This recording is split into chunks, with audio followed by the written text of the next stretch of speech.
আসসালামু আলাইকুম গাইস, আশা করি ভালো আছেন। আমি আলহামদুলিল্লাহ ভালো আছি। তো গলা ভাঙার কারণে বেশ কিছুদিন ভিডিও আপলোড দিতে পারছি না। আজকে শেষমেশ ভিডিও আপলোড দিতে চলে আসলাম। তো একটা বিষয় নিয়ে আপনাদের সাথে কথা বলতে আসছি। তো অনেকেই মনে করেন বিয়ের পরে হয়তো বা বউরা স্বামীর স্বাধীনতা হরণ করে ফেলে, হয়তো বা বিয়ের পরে কোনো ভুল ত্রুটি হলে পরে স্বামীকে হয়তো বা বউরা মারধরও করে। আসলে এই ব্যাপারগুলো সত্য না।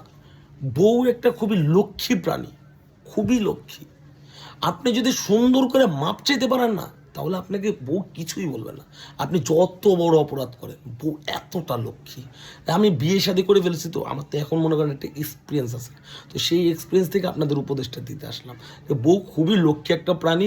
আপনি মনে করেন যত বড় ভুল ত্রুটি করে আসবেন, এসে বউর কাছে ক্ষমা চেয়ে ফেলবেন। যত সুন্দর করে ক্ষমা চাবেন, তত দ্রুত আপনার মনে করেন যে সেই সমস্যা সলভ আউট হয়ে যাবে। তো আপনারা তাড়াতাড়ি বিয়ে করুন। বিয়ে কোনো খারাপ কাজ নয়। হয়তো বা বউ একটু রাগটাগ করবে, রাগটাগ করলে তাকে সুন্দর করে তার কাছে ক্ষমা চাইতে হবে। বউ খুবই লক্ষ্মী প্রাণী।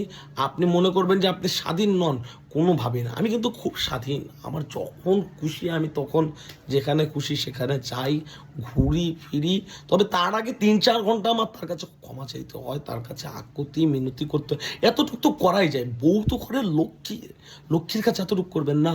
আমার ঘরে কিন্তু আমিই রাজা, আমার ইচ্ছে মতো চলে সব কিছু। আমার যখন যা খুশি আমি নিজের মন মর্জি মতো করি।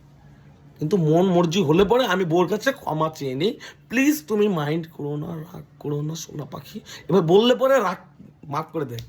আপনারা বিয়ে করুন। আল্লাহ হাফিজ, সাবধানে থাকেন।